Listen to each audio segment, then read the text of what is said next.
Elvis Presley's Graceland mansion is at the center of a court fight. The popular tourist attraction appears to be headed for foreclosure auction later this week.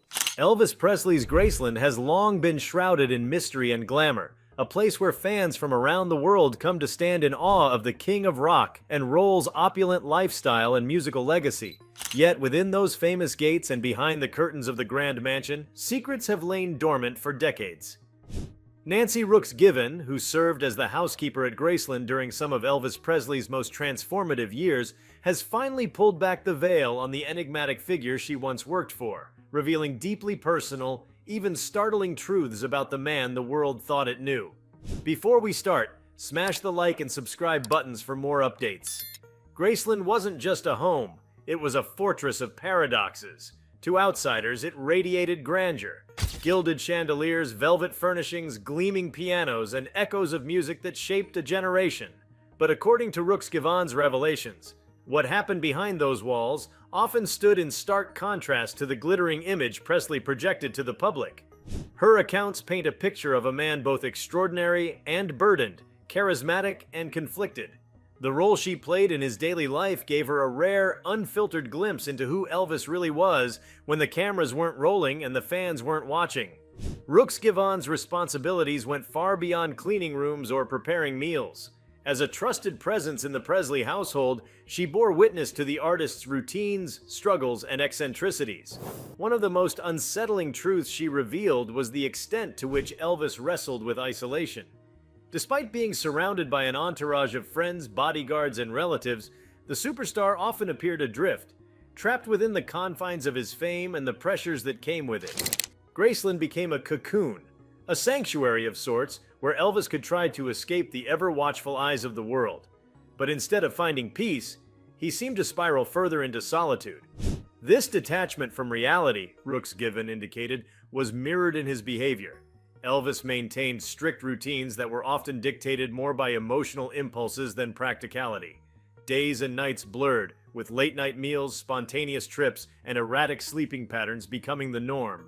He often sought control in the minutiae of his surroundings, how things were arranged, what was served for dinner, who could enter certain rooms, suggesting a desperate attempt to impose order where internally there was chaos. What shocked many in Rooks-Givhan's account wasn't merely Elvis's habits, but how disconnected he could become from the world outside his estate. He rarely ventured beyond the safety of Graceland without a very deliberate purpose. And even then, it was with heavy security and a palpable unease. Fame had become a prison, gilded though it may have been. Rooks-Givhan observed the emotional toll it took, how fame distorted relationships, created paranoia, and made true human connection almost impossible. Elvis, the man who lit up stages with his voice and presence, was, in private, increasingly subdued and dependent on a tight inner circle for both companionship and survival. Rooks-Givhan's intimate view also extended to Elvis's interactions with his staff. While he was often generous and charismatic, there were moments of volatility and impulsiveness. His mood swings could be swift and unpredictable, a reality that kept those around him in a constant state of alertness. The housekeeper noted how quickly joy could turn into silence, how laughter could vanish in an instant. This unpredictability wasn't just the result of personality, it was compounded by the medications he was taking, which had become a fixture of his life by the time Rooks-Givhan was at Graceland. Though the public was largely unaware of the extent of his dependency, those in the house saw it every day. Prescription bottles lined the countertops. His sleep and wake cycles were dictated as much by pills as by natural rhythms. Another deeply revealing aspect of Rooks-Givhan's experience was witnessing the duality of Elvis's identity.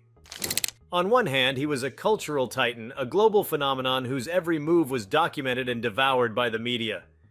On the other, he was a Southern man deeply rooted in tradition, faith, and nostalgia. He could be reflective and vulnerable, particularly during moments when he reminisced about his childhood, his mother, or his spiritual beliefs. These moments often occurred late at night, when the world outside Graceland was quiet. Rooks-Givhan remembered seeing him read the Bible or play gospel music softly on the piano, clearly reaching for something higher than himself, something that fame could never offer. In those quiet hours, the image of the indestructible Elvis dissolved, replaced by a man searching for meaning, comfort, and identity. There were times when he expressed profound sadness, often triggered by memories or regrets that seemed to haunt him. Rooks-Givhan's portrayal of these private struggles presents a stark contrast to the electrifying persona known to millions.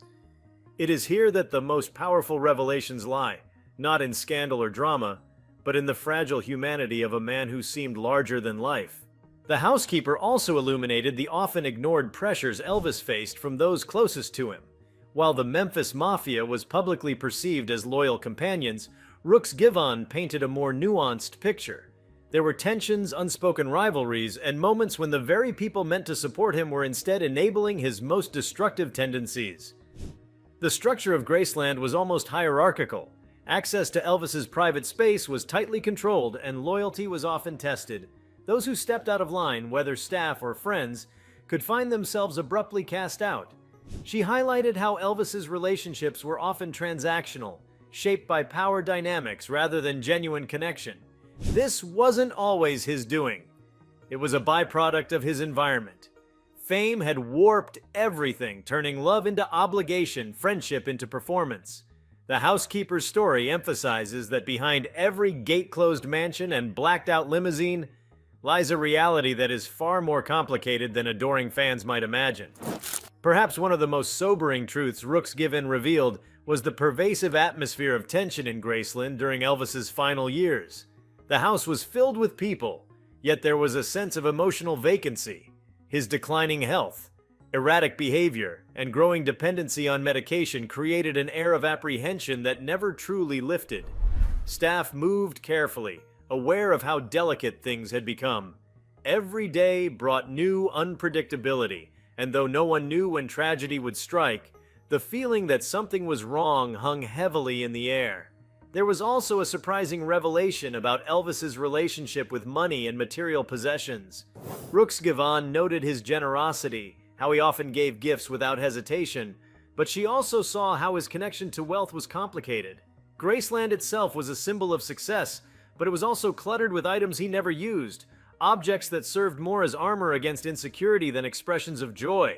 The grandeur masked a deep-seated need for validation, for assurance that he had truly made it, even though he already had the world at his feet. This contradiction bled into his interactions with the staff. While he could be lavish and thoughtful, Rooks-Givhan also noticed a detachment. At times, he treated those around him as extensions of his will rather than as individuals. This wasn't cruelty so much as exhaustion. A man pulled in so many directions that personal boundaries dissolved. The longer she worked at Graceland, the more Rooks-Givhan came to understand how lonely power can be, and how fame isolates more than it elevates. The kitchen, often the heart of a home, became an important window into Elvis's psyche. It wasn't just about what he ate, though his unusual cravings and eating habits were legendary, but about how he interacted with the people who prepared his food. He would sometimes request meals at odd hours, and rather than viewing it as mere indulgence, Rooks-Givhan saw these moments as small rebellions against the tightly wound machinery of his life. In those spontaneous cravings were echoes of a man trying to feel something real, to recapture the simplicity of a life before he was famous. Her observations extended to the emotional terrain of Graceland, the subtle cues in Elvis's voice, the way he walked through his own home as if he were a guest, the rare but telling moments when he reached out for comfort or understanding. Rooks-Givhan saw firsthand how the house changed over the years. It became darker, not just in decor but in spirit. Rooms that once buzzed with laughter grew quiet. The man who once burst into spontaneous song increasingly retreated into silence. It was a transformation that mirrored his inner world, a descent that few outside the mansion truly grasped. What makes Nancy Rooks-Givhan's revelation so powerful is not the drama, but the depth. Her account forces a reevaluation of who Elvis Presley really was. Not just a singer, not just an icon, but a man whose immense talent came with a price few could endure. Her story doesn't strip him of his greatness. It enhances it by showing how he fought daily battles few knew about. Through her eyes, the myth becomes more human, more fragile, and in some ways, even more heroic. Graceland stands today as a shrine to the king, its rooms preserved in time, its halls echoing with memories of a life lived in the glare of the spotlight. But thanks to Nancy Rooks-Givhan, The house now speaks not just of fame and music, but of vulnerability, complexity, and truth. The shocking realities she shared serve as a reminder that behind every legend lies a person shaped by joy, trauma, ambition, and fear. And in Elvis's case, that person was both far greater and far more troubled than most ever imagined. Her account doesn't aim to destroy the legend. Instead, it adds dimension to it. Elvis becomes not just a cultural symbol, but a mirror reflecting the cost of stardom. The fragility she describes brings clarity to the mystique, a rare window into a soul that was both magnetic and tormented.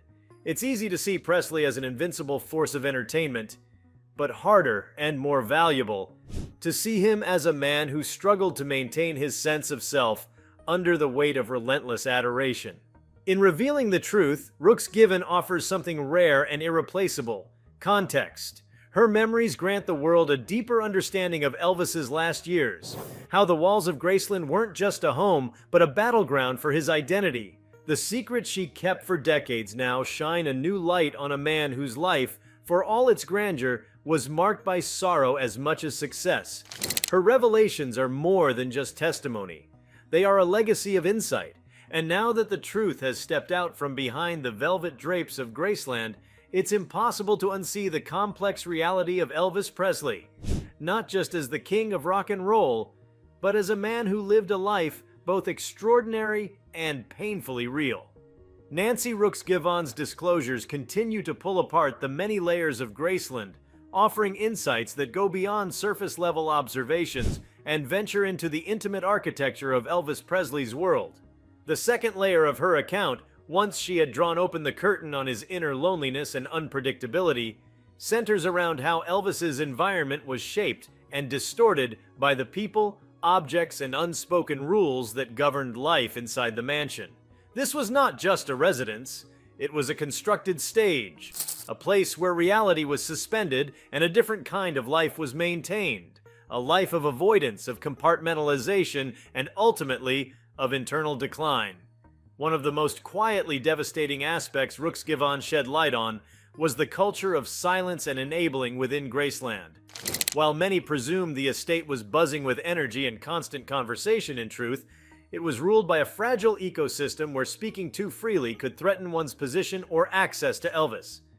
Everyone knew their place. There was a hierarchy among the staff, the friends, and the hangers-on, and it was unspoken but powerful. Those who asked too many questions, made Elvis uncomfortable, or broke the illusion of calm risked being exiled from his trust. This climate bred a strange sort of tension. People walked on eggshells, masking their concerns for the sake of stability. Rooks-Givhan, through her quiet observance, began to understand that Elvis's inner circle was deeply invested in preserving the bubble he lived in, not only for his sake, but for their own. The more they catered to his preferences and withdrew from confrontation, the more they secured their position. It was a codependency, with Elvis at the center. This wasn't unique to Graceland. Many celebrities experienced similar dynamics, but what made it particularly damaging here was the scale and duration. Over time, the bubble hardened into a shell that made it nearly impossible for any reality to enter. She also provided a fascinating perspective on how time operated differently inside Graceland. The estate functioned almost in its own dimension, detached from the rhythms of the outside world. Elvis's unusual sleep cycle was only part of it. Days and nights were organized around his whims, not clocks. Holidays were celebrated late or early. Events occurred on Elvis's terms. Rooks-Givhan noted how the staff had to unlearn the world's timing and adopt this alternate tempo just to keep up. It created a surreal experience. People could work entire weeks without really knowing what day it was, because the only reference point was Elvis himself. This manipulation of time extended to how the house was maintained. Rooms were decorated and redecorated not for functionality, but for emotion. There were entire areas that existed purely because they reflected a mood or memory. Spaces became shrines to nostalgia, either his childhood, his mother, or moments of joy that he wanted to preserve. It gave Graceland the feeling of being alive, as if it were constantly adapting to mirror Elvis's state of mind. One day, a room might be filled with laughter and music. The next, it could be shut down and left untouched. It was a living archive of his psyche.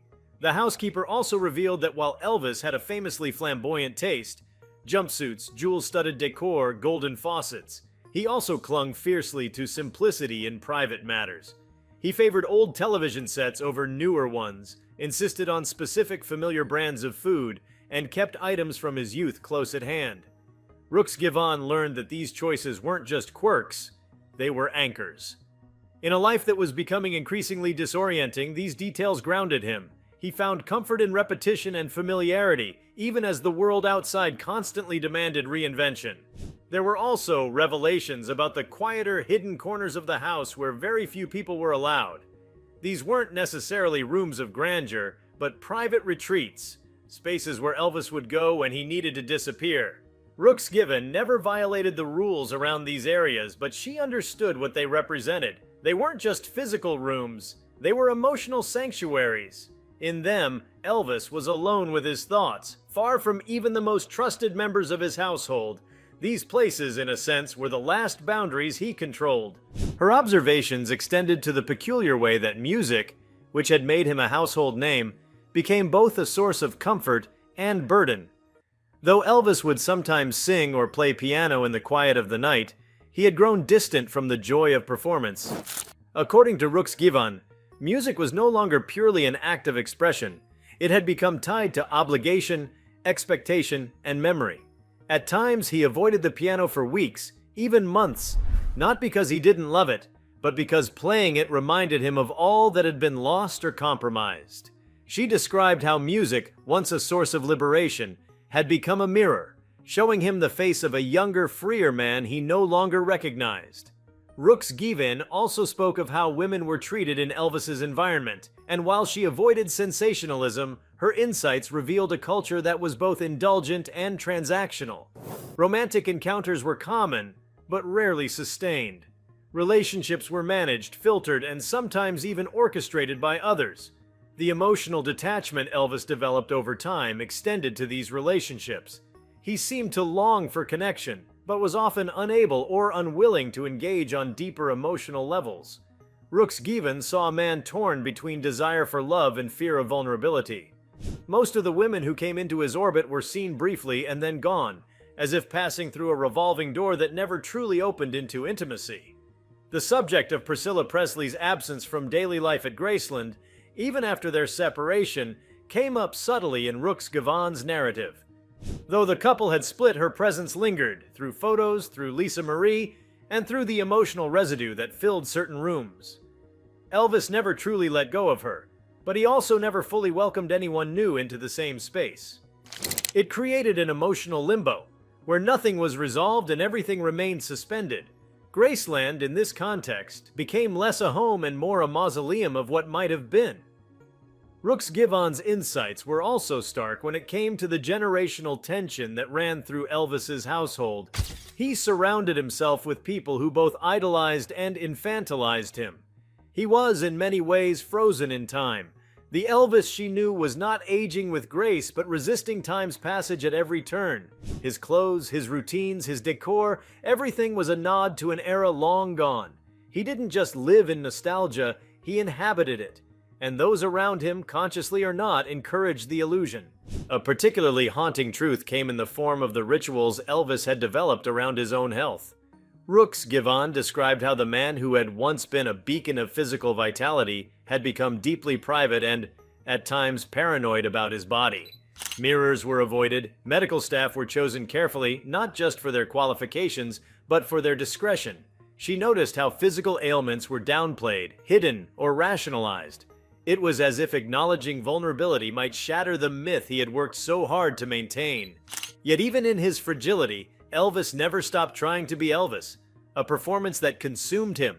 Even his wardrobe, which the world had come to associate with flash and spectacle, was treated with almost religious reverence.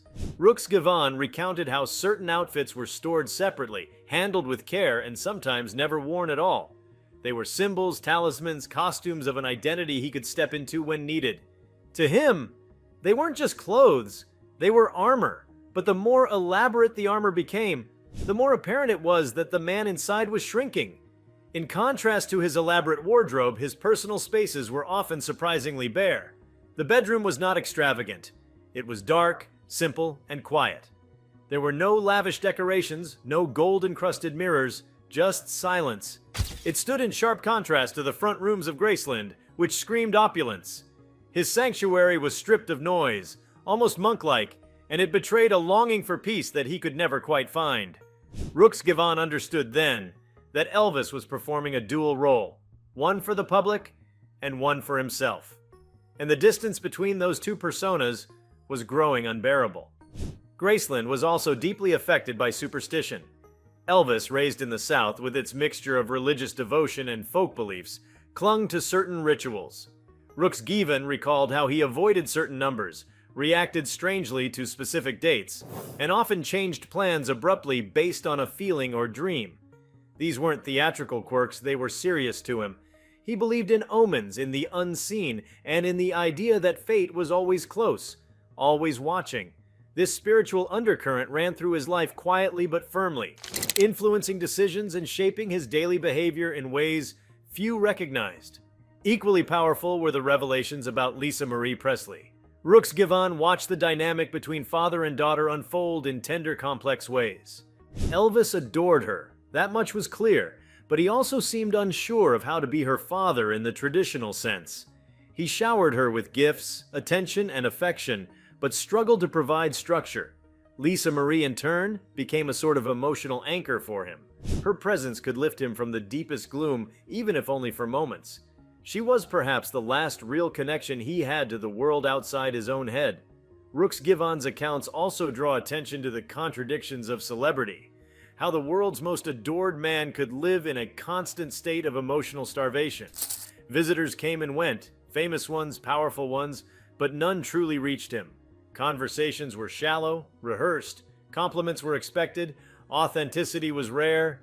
Elvis Presley lived in a house full of people, but in many ways he died of loneliness long before the end. Even as he aged, he remained obsessed with his legacy. Rooks-Givhan noted how often he would talk about how he would be remembered, how history would judge him. This wasn't vanity, it was fear. Fear that his contributions would fade, that the world would move on. He was painfully aware of how fleeting fame could be. He wanted more than success. He wanted permanence. And yet, the more he chased it, the more disconnected he became from the present. What makes her testimony so compelling is that it does not vilify or sanctify Elvis. It presents him in full, light and shadow, charisma and despair, control and chaos. It's a story not just of a superstar, but of a man trapped in a myth of his own making. Through Rooks-Givhan's eyes, Graceland transforms from a tourist attraction into a living narrative of human fragility, a mansion-sized metaphor for the isolation that can come with idolatry. Her memories underscore one final devastating truth. Elvis Presley, for all his fame, fortune, and talent, wanted the same things most people do: love, meaning, peace. The tragedy is that he had the world at his feet but couldn't find a way to live within it. He built a sanctuary and then became its prisoner. Nancy Rooks-Givhan didn't just clean the rooms of Graceland, she bore witness to a soul unraveling. And in doing so, she gave the world not scandal or gossip, but clarity. And in that clarity, a legacy not just of music, but of humanity. Within the deeper recesses of Graceland's long-cultivated mystique lies a truth seldom understood, now brought to light through the candid recollections of Nancy Rooks-Givhan. As the housekeeper who moved quietly through the rooms, hallways, and hidden routines of Elvis Presley's home, she absorbed not just tasks and instructions, but the rhythm of a life straining under the pressures of its own mythology. With every curtain drawn and door closed behind her, she stepped into the complex orbit of a man whose fame had eclipsed his freedom. And in those quiet moments, unseen by the world, a fuller, more sobering portrait of Elvis Presley began to emerge. One of the most nuanced dimensions of Rooks-Givhan's testimony revolves around the concept of control. Specifically, how Elvis struggled to maintain it as it slipped increasingly beyond his grasp. The Graceland mansion, though outwardly regal and meticulously preserved, was in many ways a manifestation of Elvis's need to control what little he could. The external world, the screaming fans, the chaotic tours, the relentless media, was wild and unpredictable. But inside those gates, he set the tone. He chose who stayed and who left. When the lights were on, when the music played, what food was served, and even what emotional energy was permissible at any given time. That desire for control extended to an almost obsessive interest in his appearance, even as his health began to decline. Rooks-Givhan spoke of how mirrors were sometimes covered, how photographs were avoided, and how clothes were selected not just for flair but to conceal. The jumpsuits, once symbols of boldness and rebellion, became tools of disguise. Constructed to frame him a certain way under stage lighting, tailored to shape perceptions rather than simply to fit a body, he was curating not only a legacy, but a living illusion, one that took more energy to maintain with each passing year. Rooks-Givhan's insight also reveals the emotional climate surrounding Presley's household. There was a subtle but constant performance demanded of those who lived and worked there. Even among the staff, people were cautious not just in words but in demeanor. There were expectations of reverence, of silence, of deference to Elvis's moods. In this way, Graceland functioned less like a home and more like a court, with Elvis as its king. That dynamic influenced everything, from the way meals were served to how problems were addressed. There was rarely direct confrontation, and when issues arose, be they practical or personal, they were often smoothed over with distraction, entertainment, or silence. Rooks-Givhan revealed that the house had its own peculiar etiquette. There were protocols around entering certain spaces about what topics could be broached and when. For example, no one dared discuss health concerns unless Elvis himself initiated the conversation. Likewise, even practical matters, repairs, scheduling, staff changes, had to be timed carefully so as not to interrupt the delicate balance of Elvis's psychological state. A misplaced comment could shift the mood of an entire day. In such an environment, even the most routine aspects of housekeeping took on political weight. The concept of indulgence also plays a key role in the picture Rooks-Givhan painted. Elvis was known for treating those around him with extravagance, gifting cars, jewelry, and clothes seemingly on a whim. But this generosity had layers. Often, these gestures were less about the recipient and more about Elvis trying to feel something. The act of giving allowed him to experience control, affection, and gratitude in ways that weren't emotionally risky. It became a language of interaction that didn't require vulnerability. Rooks-Givhan noted that sometimes the gifts would come at odd times, after a tense moment, a fight, or a visible lapse in mood. They were emotional offerings, tokens of apology or connection that didn't require words. Equally revealing were the ways in which Elvis distanced himself from the infrastructure that kept his life running. While he was highly particular about many details, there were entire aspects of his existence he chose not to engage with. Bills, financial planning, home maintenance, medical scheduling, all of these were delegated. Rooks-Givhan noticed that Elvis compartmentalized not just emotionally, but operationally. He created boundaries between himself and the mundane mechanics of daily life. Part of this was likely a defense mechanism. By ignoring the ordinary, he preserved the illusion of being extraordinary. But it also created vulnerabilities. People within his circle had increasing influence over his choices, not because he was incapable, but because he had grown indifferent to the everyday. The mansion itself became an extension of this psychological disassociation. While Graceland's front-facing rooms were carefully curated to reflect Elvis's success, certain parts of the house fell into disuse, even disrepair. There were doors that hadn't been opened in months, storage spaces filled with unopened gifts and memorabilia he never looked at. These spaces were physical representation of emotional disconnection, places where past dreams or plans had been abandoned. Rooks-Givhan could sense the quiet melancholy that settled in these forgotten corners, as if each room told a story of something left unresolved. One of the more unexpected elements of her account was the revelation that Elvis had a complicated relationship with sound. While music filled much of his life, silence also became something he both feared and sought. There were stretches where the house was unnaturally quiet. No records playing, no piano keys struck. Then, there were periods of noise, television sets running constantly, multiple radios blaring different stations in separate rooms. Rooks-Givhan realized this was not random. Sound, like everything else, was used to modulate mood and emotion. At times, silence brought reflection Elvis could not tolerate. At others, it was the only peace he could find. The private library at Graceland further illustrates Elvis's dual nature. While few fans might have imagined him a reader, Rooks-Givhan observed that he was often surrounded by books on religion, metaphysics, history, and philosophy. Many were well-worn, annotated, and filled with dog-eared pages. His curiosity was deep and sincere, especially when it came to questions of life, death, destiny, and the divine. Rooks-Givhan recalled how these books were not discussed with many people. They were his personal pursuit, an intellectual and spiritual journey that existed separate from his public life. The same man who could electrify an audience of thousands spent solitary hours puzzling over the mysteries of existence. Even the food in Graceland revealed something essential about its most famous occupant. While jokes about Elvis's favorite sandwiches and rich meals abound in popular culture, Rooks-Givhan's experience shows how his eating habits were as emotional as they were physical. Certain dishes triggered memories of his mother or his childhood in Tupelo. Some meals were eaten not out of hunger but out of longing. At times he would request the same dish repeatedly for days, almost like reliving a memory through taste. Other times he would go for long periods with little interest in food. These fluctuations were not random. They reflected his emotional tides, and the kitchen became another theater of expression.